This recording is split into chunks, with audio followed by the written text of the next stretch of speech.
Salut mes amis, c'est Pavel et le projet Mind de Cash et vous êtes sur la chaîne qui est consacrée aux investissements et au trading. C'est le dimanche et comme tous les dimanches, nous sommes ensemble pour parler de la bourse, de l'économie, de la finance, pour faire un tour de la planète financière. Cette vidéo sera un petit peu particulière parce que j'ai décidé de répondre à vos questions, à mes abonnés Telegram et aussi à mes abonnés évidemment YouTube. J'ai proposé de me poser des questions dans les commentaires. Après, je fais la liste des questions que je trouvais les plus intéressantes sur lesquelles je vais essayer de répondre dans cette vidéo de Café du Dimanche. Avant de commencer cette vidéo, je vous demande de mettre un like s'il vous plaît, n'oubliez pas de le faire, ça m'aide énormément pour développer cette chaîne gratuite. Évidemment, partagez cette vidéo avec vos amis qui s'intéressent à la bourse et à la finance. J'essaye de fournir beaucoup de contenu diversifié. Et aujourd'hui, je vais essayer de répondre à des questions que vous me posez systématiquement dans les commentaires. Avant de commencer cette vidéo, j'aimerais bien quand même faire un tour rapide des actualités boursières. Cette semaine n'a pas été super intéressante malgré la publication très importante des CPI, c'est les chiffres principaux de l'inflation américaine qui sont ressortis très proches au consensus des analystes, donc il n'y en a eu aucune surprise et la bourse elle a réagi de manière assez molle. On voit l'évolution des indices boursiers pratiquement sans tendance, c'est vraiment une période assez calme, on va dire, en bourse parce qu'il y a des phénomènes négatifs et toujours beaucoup de liquidités qui se compensent mutuellement. Donc les bourses n'ont pas de catalyseur pour monter parce que bon, la macro elle reste quand même très très mauvaise. Vous pouvez voir les détails dans mes vidéos précédentes. J'ai essayé d'expliquer la situation macro, les risques dont l'économie fait face actuellement. Mais en même temps, il y a toujours de liquidité dans le système, il y a toujours envie d'investir, il y a toujours cette psychologie, il y a toujours cette génération des investisseurs, des traders qui se sont sortis en bourse, qui ont commencé d'investir en bourse après la crise de subprimes, qui se sont habitués au quantitative easing permanent et pour l'instant, ils vivent toujours un petit peu dans cet esprit que la Banque centrale sera toujours là pour soutenir le marché, patati patata. On va de toute manière en reparler beaucoup de fois encore parce que la situation devient de plus en plus dangereuse parce que du coup les banques centrales ont changé leur politique. Du coup, il y a eu des nouveaux défis, notamment l'inflation, notamment la géopolitique qui peut toujours revenir sur la table. D'ailleurs, en ce moment, c'est aussi la question entre la Russie et l'Ukraine. Mais n'oubliez pas, il y a aussi la Chine et les États-Unis. Donc ça, c'est vraiment un vrai sujet. Mais tout cela, on discute, on regarde régulièrement dans mes vidéos de Café Dimanche. Mais aujourd'hui, on va plus se concentrer sur les questions que vous me posez. Voilà, je vais commencer par la première question qui m'a été posée dans les commentaires YouTube. C'est Benoît qui me pose la question. Tu as vu les CDS sur la dette US? Une vidéo sur ce sujet. En fait, déjà, qu'est-ce que c'est les CDS? Les CDS, ça veut dire les Credit Default Swap. Credit Default Swap, ce sont des assurances, si vous voulez, contre un défaut dans un émetteur. En fait, les CDS, elles existent sur les entreprises, notamment d'ailleurs sur Crédit Suisse, tout récemment, c'était un gros sujet. Et il existe également les CDS sur les dettes des États. Grosso modo, comment ça fonctionne? Ça se rapproche énormément aux options. En fait, pour ceux qui sont abonnés au club Option Invest, qui font partie de ce club qui est consacré aux options, pour vous, ça sera très simple à comprendre, parce que c'est exactement pareil. Donc, c'est une assurance, grosso modo, même si ça ne s'appelle pas une option, il y a quand même une optionnalité. Quelque part, le prix de CDS, elle représente l'estimation d'une probabilité d'un défaut de sous-jacent. Évidemment, la flambée des prix des CDS de la dette US, je ne la suis pas spécialement, je vais vous expliquer pourquoi.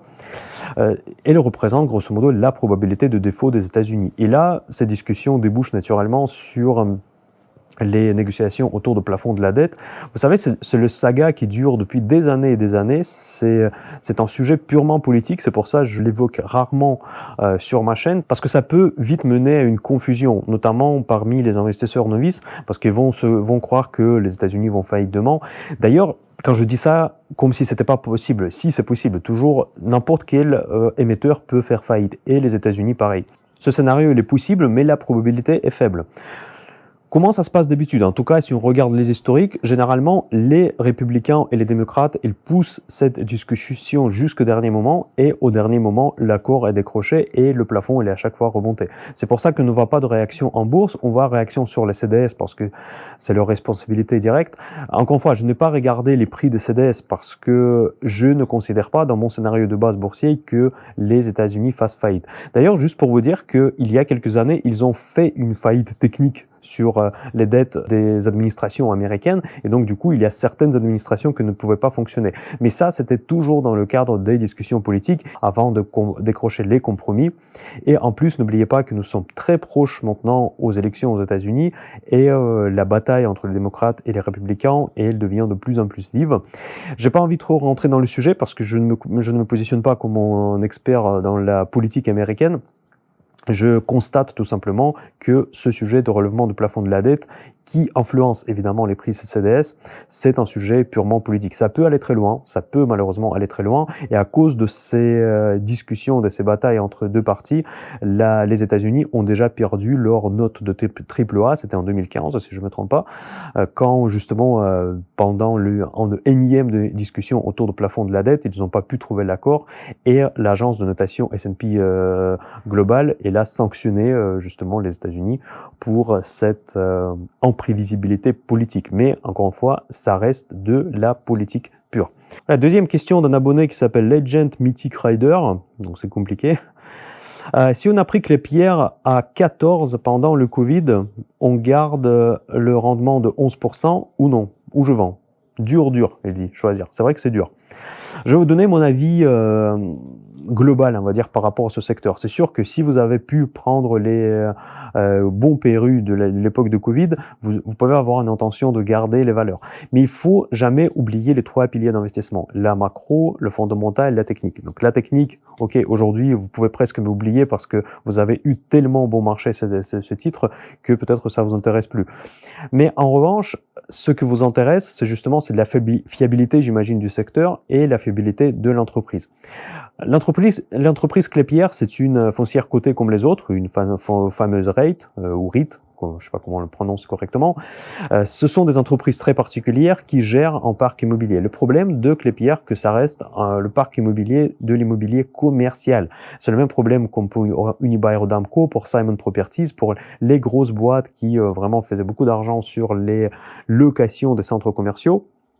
Ce secteur a été bouleversé par le Covid. C'est pareil pour les office rates, soit les foncières cotées des bureaux, qui sont énormément pénalisées. Donc il faut bien comprendre que le secteur n'est plus le même. Ce secteur avant le Covid et ce secteur aujourd'hui n'est plus le même. Donc du coup, vous ne pouvez plus appliquer les mêmes taux de valorisation. Vous savez, quand Klépierre et beaucoup d'autres foncières cotées ont chuté pendant le Covid, c'était pour la bonne raison. Parce qu'évidemment, ils n'auront plus de loyer, ils auront des difficultés de trouver les locataires, leurs locataires vont avoir des difficultés à payer. Maintenant, on est sorti du Covid, ça a remis un ordre. Mais par contre, les habitudes de consommation ont tellement changé, le monde carrément elle a changé pour ce secteur, qu'il faut vraiment réfléchir deux fois si vous voulez garder cette entreprise, parce que ces 11% de rendement que vous avez aujourd'hui, ça peut vite se transformer d'abord à 5,4 et après à 0. Parce que c'est vrai que, je sais pas, dites-moi dans les commentaires comment vous consommez. Moi, je vais très rarement maintenant pour faire du shopping dans les centres commerciaux. Quand je dis rarement, c'est presque jamais. Hein. C'est vrai que je vais toujours dans les supermarchés, et juste pour vous donner un petit peu de contexte, parce que moi je suis quand même assez conservatif dans ma façon de vivre, je ne suis pas genre un geek, genre que je fais tout par internet, etc. Je fais beaucoup de choses par internet, mais par contre j'ai pas une idée maintenant d'aller acheter les fringues je sais pas, au Châtelet-Léal, je sais pas quoi, si vous êtes à Paris, ou dans les grands centres commerciaux. Évidemment, je les achète soit sur vente privée, soit sur Amazon, soit sur les autres sites plus spécialisés, s'il s'agit par exemple des articles de sport. Par exemple, je fais beaucoup de vélo, je vais par exemple sur des marques genre type Castelli, des choses comme ça, qui sont qui sont spécialisés dans ce secteur, mais j'achète sur Internet, parce que déjà, j'ai les meilleurs prix, déjà, c'est plus rapide, et je n'ai pas besoin de perdre mon temps pour faire ces achats. J'imagine qu'il y a des personnes qui réfléchissent différemment à moi, notamment les femmes, parce qui aiment bien faire du shopping, qui ont toujours cette habitude. Donc du coup, j'ai un petit peu du mal à évoluer, en fait, à quel point les habitudes de consommation ont changé, mais ils ont changé, ça c'est un fait. Donc du coup, ça veut dire quand vous avez investi pendant le Covid dans Klépierre, en espérant de choper une bonne affaire, ce qui était le cas, en fait, finalement, vous vous êtes retrouvé avec une autre valeur. Il faut bien comprendre quelle est la politique de cette foncière cotée dans le contexte du monde qui change. En fait, est-ce qu'ils sont prêts à se transformer? Est-ce qu'ils ont des projets qui s'inscrivent mieux dans l'avenir, dans les consommations d'aujourd'hui? Je ne connais pas, donc je n'ai pas suffisamment analysé la foncière côté Klépierre, mais ce sont les questions que vous devez vous poser pour décider s'il faut rester dans cette entreprise ou pas. Si vous voyez qu'ils vont continuer à investir uniquement dans les centres commerciaux, je dirais que moi, je replacerai mon argent dans une valeur peut-être avec un profil similaire, mais avec les rendements importants, mais au moins qui ont un petit peu de l'avenir, qui ont un petit peu des projets qui s'inscrivent dans le monde actuel. Voilà, la troisième question, c'est l'abonné qui s'appelle EcoNRG. Je pense pas qu'il s'appelle comme ça, mais en tout cas, cet abonné, je pense qu'il va peut-être regarder cette vidéo, j'espère. Et déjà, merci beaucoup parce que souvent, ses commentaires sont très pertinents. Il partage son avis qui est souvent différent au mien. Ça me dérange absolument pas. J'aime bien quand les gens présentent l'avis inverse, contraire à moi. Et ça enrichit, je trouve, que le contenu. Et là, il est spécialisé sur l'analyse technique et souvent, il a raison. Donc ça, c'est vraiment quelqu'un qui, visiblement, maîtrise assez bien l'analyse technique. Et là, il partage sa vision. Il dit que les S&P et Nasdaq ont cassé leur triangle par le haut. Donc du coup, il est haussier techniquement. L'hypothèse de baisse est invalidée. Par contre, il est possible qu'on soit en train de voir un double top sur le CAC 40. Cela lié au retour des flux sur les US pourrait nous amener à une correction sur le CAC 40. Prendre du BX4, BX4 c'est un ETF inversé sur le CAC 40, dès le retour sur 7350. La correction pourrait nous amener jusqu'à 6000 carrément, dans un premier temps. Cette baisse risque d'être amplifiée par le retour sur les S&P 500 et Nasdaq qui vont pomper jusqu'à la rentrée. Bon. Ici, c'est très intéressant. Et encore une fois, je suis pas forcément d'accord, mais c'est très intéressant de se contredire parfois quand il y a des argumentations intéressantes. Bon, ok. De point de vue technique, il y a autant d'avis que de traders. Donc, chacun voit ses figures, chacun voit ses setups.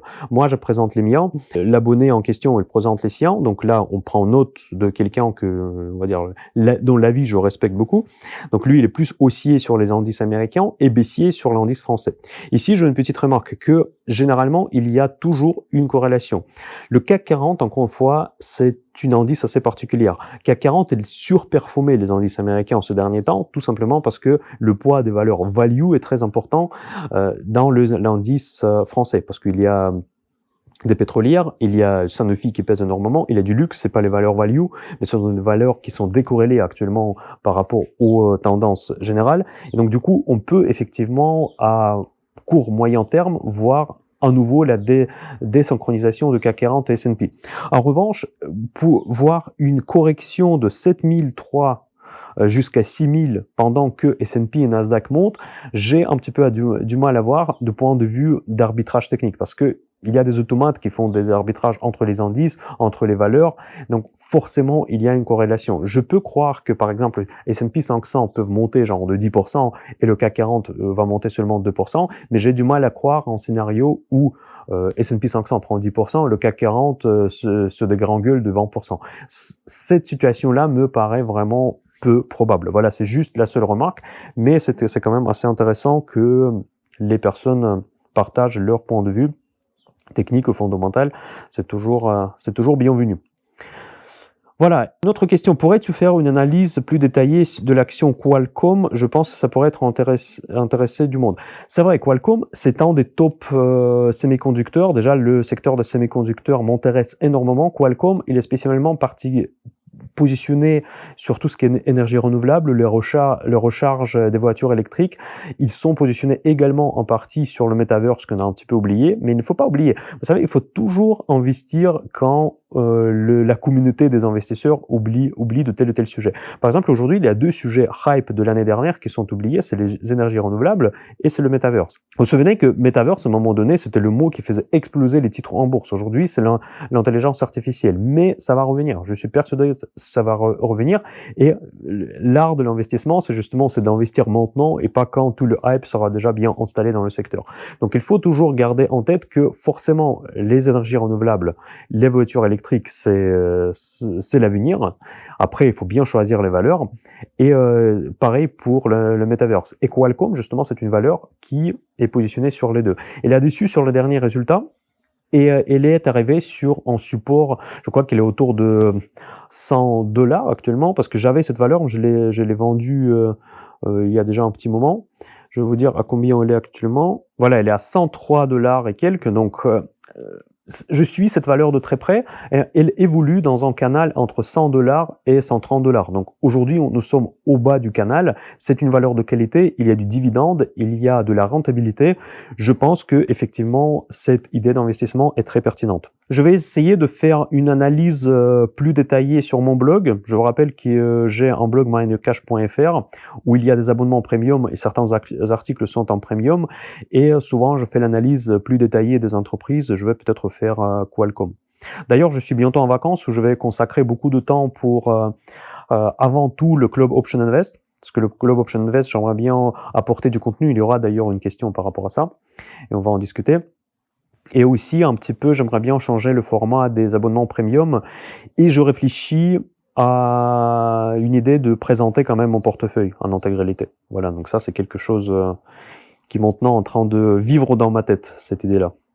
Et voilà, nous arrivons maintenant à la question par rapport aux options, au Club Option Invest. Visiblement, c'est un abonné qui s'appelle Franck, abonné Option Invest, j'imagine. Il dit que je suis bloqué sur les options et malgré toutes les explications que tu donnes, je reste un peu perdu.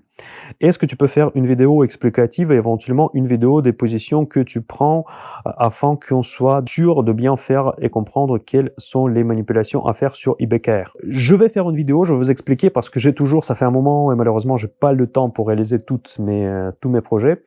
Je voudrais présenter au sein du Club Option Invest et probablement je vais publier certaines vidéos dans la partie publique de la chaîne MinerCash. Les vidéos qui sont spécialisées sur IBKR. Avant, quand je lançais le Club Option Invest, je ne voulais pas me spécialiser sur un seul broker parce que je ne savais pas quel broker vous utilisez, je voulais pas faire une publicité. Mais depuis cette année, j'ai signé un partenariat avec Interactive Brokers, IBKR, on l'appelle souvent comme ça, que moi je trouve de loin, mais vraiment de loin, le meilleur broker y compris pour les options. Vous avez tous les liens dans la description à cette vidéo si vous voulez vous renseigner.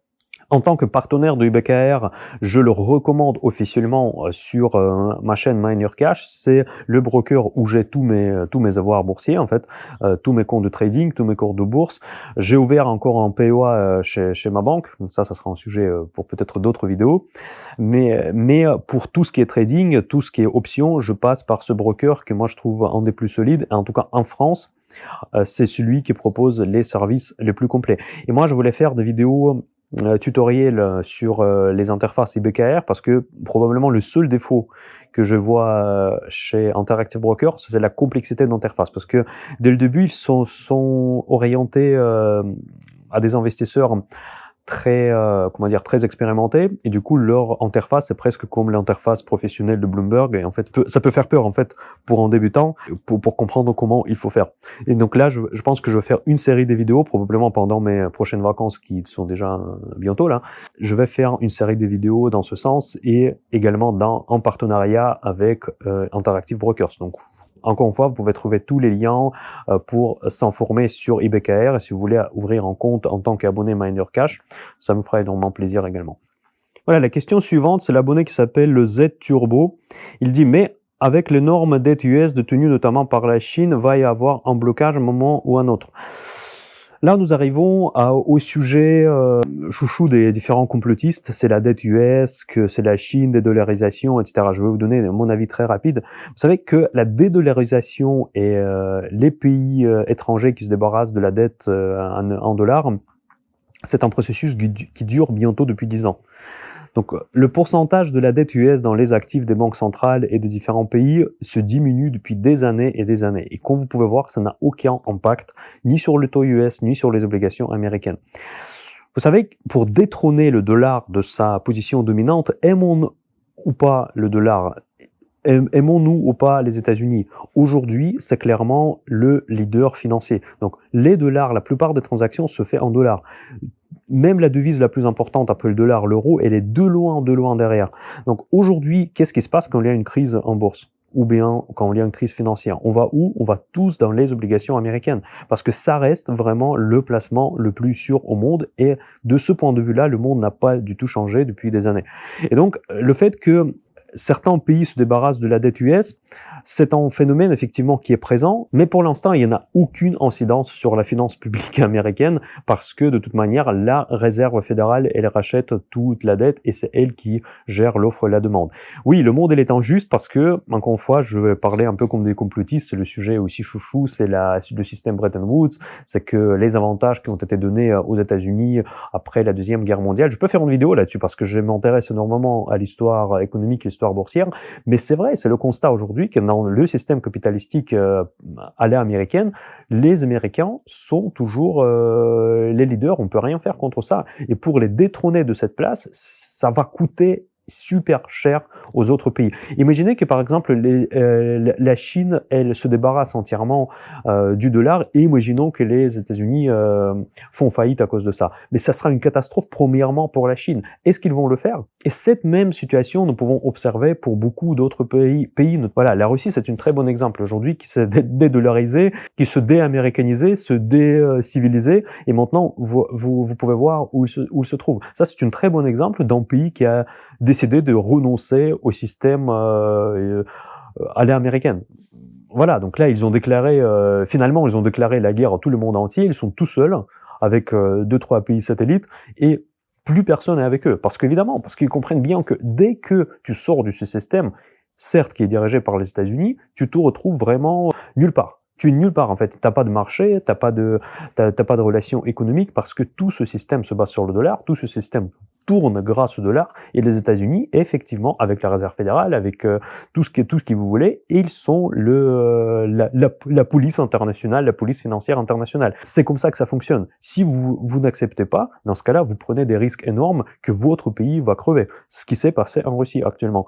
Et la Chine, ils sont beaucoup plus rationnels. Effectivement, la Chine, il veut récupérer la place du leader mondial, leader économique d'après les États-Unis, mais ils ont du mal à faire ça si vous regardez bien. Parce que justement, ce système de dollars, il est reconnu comme le système d'échange international. Et pour modifier ça, il faut des siècles, j'ai peur. Donc, est-ce qu'il y aura de la motivation pour le faire? Parce que malgré tout, quoi qu'on le dise, ce système fonctionne. Pourquoi on devrait changer? Le système fonctionne et beaucoup de personnes vivent quand même très très bien dans ce système. Je sais qu'il y a beaucoup de personnes qui sont marginalisées par ce système, si vous voulez, et c'est injuste. Si vous me connaissez depuis longtemps, vous savez que je suis plutôt pas gauche, mais en tout cas, je suis pour les protections sociales, je suis pour l'égalité, je ne suis pas un capitaliste convaincu, mais aujourd'hui, c'est le capitalisme. Nous vivons dans le capitalisme. Il faut l'admettre, il faut s'adapter dans les normes de ce système. Donc, si vous voulez pas vous adapter, dans ce cas-là, vous allez être nulle part, vous allez être exclu de ce système. Après, chacun fait son choix. Par exemple, la Russie, il a fait le choix de s'exclure du système, et je ne pense pas que c'est un choix qui va inspirer beaucoup de monde.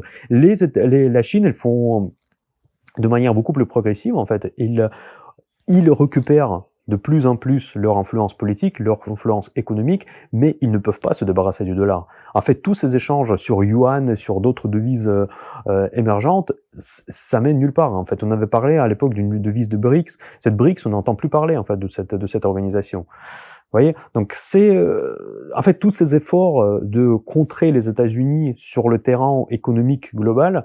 Je trouve que c'est condamné à un échec, en tout cas aujourd'hui. Tout simplement parce que nous sommes tous intéressés que les États-Unis prospèrent. Veut-on ou pas l'accepter ouvertement, mais nous sommes tous bénéficiaires de ce système, directement ou indirectement. Dites-moi dans les commentaires, je sais que c'est un sujet qui va peut-être provoquer beaucoup de commentaires un peu, peut-être pas méchants, mais des personnes qui ne seront pas d'accord avec moi, mais je partage mon avis, vous m'avez posé la question, je réponds. Encore la deuxième question de l'abonné EcoNRG, celui qui a posé la question sur l'analyse technique, c'était pas la question, mais qui a partagé son avis. Là, elle dit que je suis d'accord avec toi, le CAC 40 va corriger par le secteur du luxe, retour des flux sur la tech américaine. Bon, c'est grosso modo ce qu'il disait déjà dans le précédent commentaire.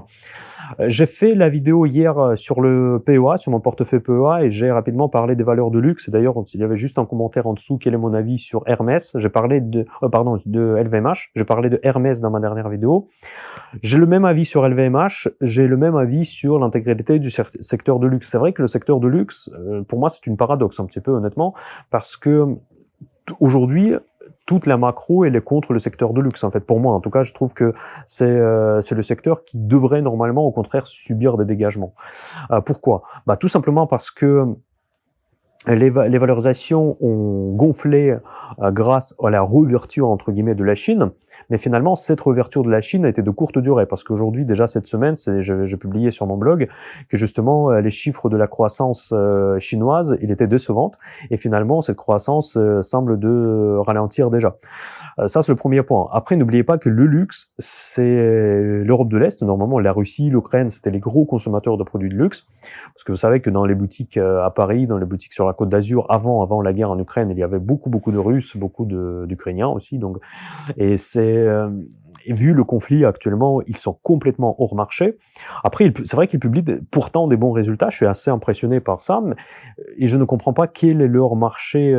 Visiblement, c'était peut-être par rapport aux résultats précédents, juste post-Covid ou pendant le Covid, on peut profiter de ce qu'on appelle des faits de base, quand on compare par rapport aux chiffres très mauvais, et du coup, n'importe quelle bonne nouvelle est représentée comme une flambée de, je sais pas, des ventes, des chiffres d'affaires, etc., etc. Mais en tout cas, pour moi, le secteur de luxe, c'est le secteur qui n'a pas énormément d'avenir, vu que la Chine ralentit, vu que la Russie et l'Ukraine, ils sont presque plus là sur ce marché, quoi. Voilà, il y a deux questions sur les actions, on va dire, technologiques. Première question, c'est Mehdi LG. Il me demande mon avis sur l'action PayPal. D'ailleurs, l'action PayPal, j'ai dans mon portefeuille, il est en moins-value. Je la garde. Pourquoi je la garde ? Tout simplement parce que moi, je trouve que c'est une belle entreprise. Actuellement, il est traité à des niveaux qui sont intéressants. Les ratios ne sont pas fous, il n'est pas bon marché, mais il n'est pas cher du tout, donc par rapport à ses profits. Donc ce système de paiement sont toujours très très bien utilisés. Donc ils ont déçu sur les trimestriels, c'est sûr. Donc là, il y a eu une forte correction ces derniers temps. Moi, personnellement, si j'avais pas déjà une position, je serais intéressé par cette valeur. Pour moi, c'est une valeur, on va dire, avec des bons fondamentaux. Avec la croissance, c'est vrai qu'il est affecté par la concurrence, il est affecté par beaucoup de différents phénomènes, mais dans tous les cas, ça reste une très belle valeur.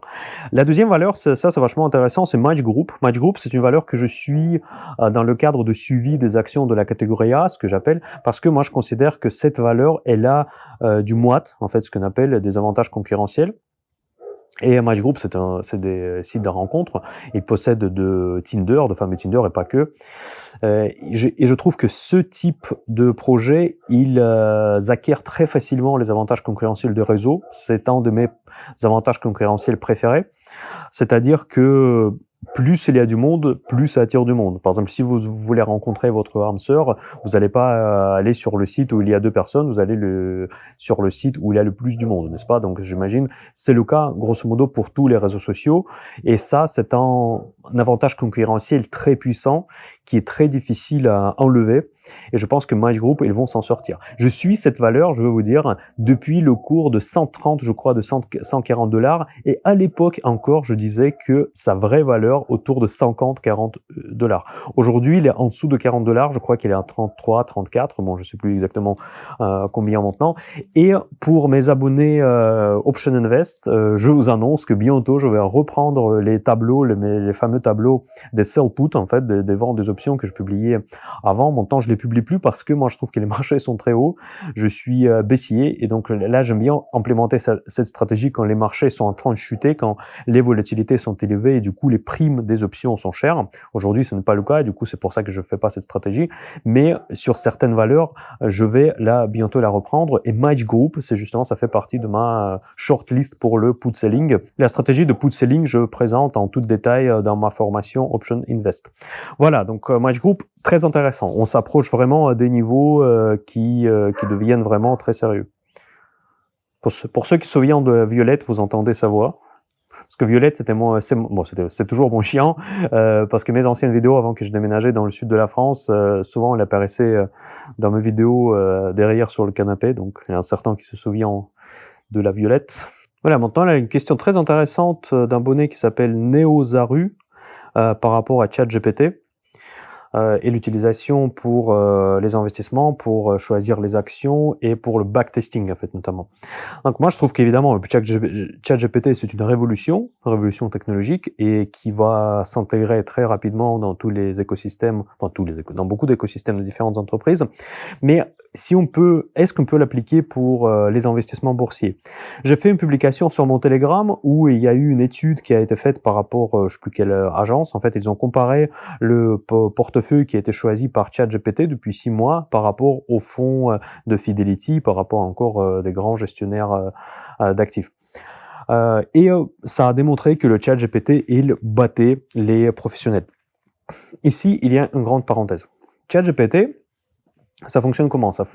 Il a été, il se base sur le deep learning.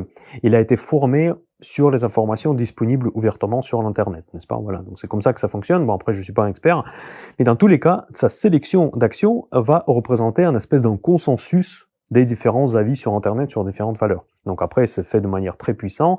Il va faire l'analyse cross-secteur, cross-discussion. Bon, après, je ne sais pas exactement comment ce réseau est construit. Et va vous sortir les actions qu'il trouve les plus pertinentes. En fait, je pense que ça va représenter, si on prend les probabilités, ceux qui aiment bien les mathématiques, il va tomber tout simplement dans la distribution centrale, on va dire, de la loi normale. Grosso modo, il va choisir les actions qui sont les plus populaires et qui pour la sélection de différents gérants de fonds, de différents forums de discussion. Et il va vous former le portefeuille, à mon avis, qui sera très proche aux performances de S&P 500, tout simplement. Parce que, en fait, il va consolider toutes ces informations-là, les traiter, et finalement, il va vous créer un produit qui va être très similaire de point de vue probabilistique aux performances d'un ETF sur S&P 500, tout simplement. Et sachant que il y a de nombreuses statistiques qui démontrent le fait que les ETF passifs qui investissent directement sur un indice, ils surperforment les professionnels. On peut effectivement avoir ce phénomène, observer ce phénomène que ChatGPT, il surperforme lui aussi les gestionnaires professionnels. Voilà, donc ça revient à dire que les ETF, c'est plus intéressant qu'investir d'après les professionnels. Voilà, je pense que c'est plus ça. Je ne pense pas que ChatGPT sera un game changer dans l'industrie, pour être honnête. Tout simplement, par exemple, je vais prendre moi et le projet Miner Cash. Donc, quand vous regardez le projet Miner Cash, quand vous regardez comment je gère le portefeuille, ce qui vous intéresse, j'imagine, c'est mon avis et mon analyse, n'est-ce pas? C'est mon analyse personnelle. Donc, ce qui vous intéresse, c'est le contenu exclusif. Par exemple, le ChatGPT pourrait m'aider, par exemple, d'écrire certains articles. Imaginez que je fais un article sur une entreprise qui n'est pas hyper connue et qu'il faut, par exemple, présenter de manière très brève son activité. Bon, par exemple, Lucid Motors, par exemple, vous voyez, donc ça, c'est un producteur des voitures électriques de haut de gamme. Peut-être certains ne connaissent pas ce que c'est. Et donc, le ChatGPT, je ne l'utilise pas encore, mais j'aimerais bien l'utiliser, par exemple, pour présenter de manière très brève l'activité de cette entreprise. Mais le contenu exclusif, Et ma principale valeur ajoutée ne serait pas là. Ma valeur ajoutée sera mon propre analyse de cette valeur, qui peut être décorrélée par rapport à l'analyse que font les autres gestionnaires, les autres analystes, les autres forums, etc. Ça sera mon avis personnel. Et c'est ça qui est recherché quand vous, par exemple, vous suivez un tel ou tel blogueur, ou vous suivez tel ou tel journaliste, n'est-ce pas? Donc vous intéressez pas au consensus général, parce que consensus général, il suffit juste d'acheter un ETF et vous allez le suivre par définition. Parce que le consensus général, c'est le cours des indices que vous voyez tous les jours quand vous ouvrez Boursorama ou investing.com. Et donc, je pense que de ce point de vue-là, ChatGPT n'est pas vraiment concurrent des projets comme le mien ou bien des gestionnaires des fonds qui s'en sortent quand même parce qu'ils arrivent à convaincre, ils arrivent à vendre commercialement leurs produits. Et c'est vrai que certains fonds, ils surperforment quand même les indices et ils surperforment quand même les ETF. Voilà, la dernière question, plus informelle, il y a quelqu'un sur Telegram qui me demande où j'en suis par rapport à mon projet de l'huile d'olive. Parce que vous savez qu'il y a un an, ça sera bientôt un anniversaire de mon déménagement dans le sud de la France. J'avais un rêve, je l'ai toujours, c'est d'acheter un champ d'olivier et produire mon huile d'olive. Donc pour l'instant, j'ai pas beaucoup de nouvelles parce que cette année, c'était une année de déménagement, d'installation. L'année prochaine risque d'être un peu pareil. Donc il y a eu vraiment beaucoup de projets. J'ai été débordé déjà, notamment d'ailleurs avec le projet Miner Cash. Et je continue d'ailleurs à travailler pour un client, une grosse société de trading également. Donc je suis bien occupé déjà pour remettre à mon goût la maison, le jardin, tout ça. En fait, j'ai quand même beaucoup de travail. De point de vue financier, je suis en train également de consolider le patrimoine également, parce que j'ai commencé dans l'immobilier. Il y en a certains biens immobiliers qui sont en train de, si vous voulez, sortir des périodes des échéances de prêt. Donc, je suis plus dans j'arrive au stade de ma vie où j'ai fait, on va dire, la première moitié de ma vie professionnelle, et quelle sera ma prochaine deuxième partie de ma vie professionnelle, c'est ce que je prépare en ce moment. Donc j'essaie d'anticiper quel mode de vie je veux avoir, comment je veux fonctionner, et maintenant je suis en train de réorganiser un petit peu mon patrimoine dans ce